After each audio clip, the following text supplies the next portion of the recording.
Hello again. Today I want to go over 5 tips for reselling when you have ADHD. It can be really hard to stay focused, to keep it interesting, to keep it organized specifically, which I'll get into that in a few minutes, but I've come up with a brief list of things that have helped me. I'm obviously not any kind of mental health professional or I don't have any medical training, but these are just things that I have found to be helpful in my journey. So the first suggestion that I have is play to your strengths. We have this magical, wonderful, beautiful skill of hyperfocus. So use it. Do your research. Dive into the world of whatever it is that is tickling your fancy. Learn about the brands in the categories that you're most interested in, that you think you can really excel in, and don't be afraid to switch gears if you learn new things. That's what we're good at, So definitely do your research and just get to know the ins and outs of all the brands that maybe you don't even know exist yet. Or, sometimes when I was doing this, I found out that a lot of the brands that I picked up the first couple of times were actually not worth a whole lot because they were brands I was familiar with, and growing up, lower middle class, sometimes lower than that, we shopped at, secondhand stores or Walmart, which is great, but a lot of the stuff that I grew up being aware of doesn't have a great resale value. And what I found I was doing was I was passing over things because I hadn't heard of the brand. Well, I hadn't heard of it because I hadn't been doing any research. So use that hyperfocus, dive into whatever it is you want to start reselling, and learn whatever you can about it. The second tip I have for you is don't oversource. When we're chasing that dopamine high, when we're finding those great deals, maybe you've gone to the bins for the first time and you're just blown away that maybe you can get stuff for less than $1 that is worth a lot. That is a massive, just smashes that dopamine, and it's a great feeling. My whole life I've loved garage sales and thrift stores, and I've always loved finding really cool items and knowing I didn't have to go spend a couple $100s on it because I found it for 10 or something, So it can be really, really easy to go gung-ho and just get stuff because you're excited about it. But if you don't have a mechanism in place, which I'll go over in a minute, but if you don't have a mechanism in place to process what you bring in, you're going to get overwhelmed. You're going to have doom boxes and doom piles, which it's kind of funny that the reselling community has kind of adopted what has always in my world been an ADHD term, which is doom boxes. We can very easily acquire too much. And when we have too much, it can be overwhelming. It can shut us down, and then we lose interest. So, and maybe that's not the way it works for you, but that's definitely how it works for me, because I don't know where to start when I have too much all at once. So I have created a couple of systems that allow me to categorize things as well as not over purchase. There's a podcaster and an author, and it's this gal. She has a blog. It's called A Slob Comes Clean, and she has some just really, really, grade A stuff. Really awesome tips for cleaning and stuff like that, but I can put a link to her stuff down below.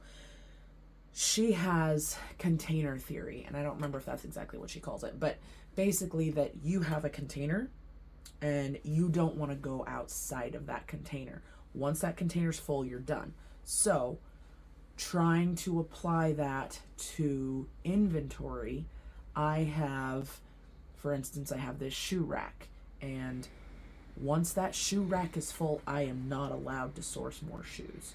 So make sure you're implementing systems that help keep you kind of between the lines so that you don't get frustrated, you don't get stressed out and shut down, overwhelmed, so that you can keep moving forward in your business progressively. Another really handy way to do that kind of segues into my third tip is, if at all possible, keep your sold and unsold items completely separate. I spent a very long time digging through my inventory trying to find things that had sold, and fortunately I hadn't had a ton of stuff that I had acquired yet, but what I'm doing now is I have the luxury of having 2 extra rooms in our home, and so I have our office and then our guest room, and my husband and I have discussed it and decided that the office is where all of our unsold items, where all of our unlisted items go. It's where I do all of my prep work. There's a kind of a standing desk area in there so that I can list. It's where I do my shipping and all of that. I can do some Poshmark lives there. I haven't gotten into Whatnot yet, but I keep only things that are unlisted in that room. Once I'm ready to photograph, then I bring them up into this room, which is our guest room, and I've got a nice space that I can photograph, which I'll, not to give away tip number 4, but I have a nice simple setup for photography, and then it immediately goes into a designated closet for listed items. There's no confusion anymore about where is this item that just sold? I swear I had it. Maybe it's in that bag. No, that stuff's not listed. Why is there listed and unlisted mixed? It's just, it's too much. And it made me really question whether or not I was capable with, my handicaps, my the way I process information in the world. It really made me doubt myself and my capabilities. So my husband has really encouraged me to implement systems that make sense for the way my brain works, and what we have determined is that I have to keep everything completely separate. So if you can designate just 2 areas, maybe a clothing rack or a closet, just a box or a drawer, however big or small your system is, if you can keep them separated, that's what's worked for me. So I think that's that's a big key to my being able to function. Now the 4th tip is something that many of us grew up with: KISS system. Keep it stupid simple. When you're taking your photos, you do not need all of the latest, greatest camera equipment, and I do 90% of my photos are on my phone, hung up. The item is hung up on the wall or on a piece of white foam board, and I will sometimes I'll step back and zoom in so that I can get maintain good lighting. I'm not casting shadows, but I'm still getting those close-ups. And then I use a ring light. That's it. I've tried so many different things. I tried different kinds of light bulbs and just lots of different things. And there were lines in my photos because that's something you can go hyper focus and go down a rabbit hole into the frame rate of your camera compared to like LED. There's a strobe. Anyway, keep it simple. Your photos don't have to be complicated. I personally don't measure every single item. I know there's people who do. They swear up and down that it improves their sales, but I have had no issue with sales just taking front, back, label, any odd bits and pieces that I need and posting it. And a basic description, I do the title and I copy paste that into the description. And maybe I add a little bit to that, but I mean, I don't overcomplicate it. I don't overcomplicate it. If I want to down the road, or if someone asks a question, absolutely. Especially with the system I have, it's very easy to find what I'm looking for.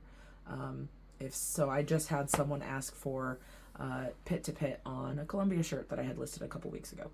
I'm more than happy to do it when it's requested, but if I try to do that with every single item, I will get overwhelmed and I won't do it. So for me, keep the photography simple, keep the lighting simple, keep the description simple, keep everything as simple as possible. Don't overcomplicate it for yourself, because at the end of the day, you can still make plenty of sales with, a low-end camera and an overhead light. So, just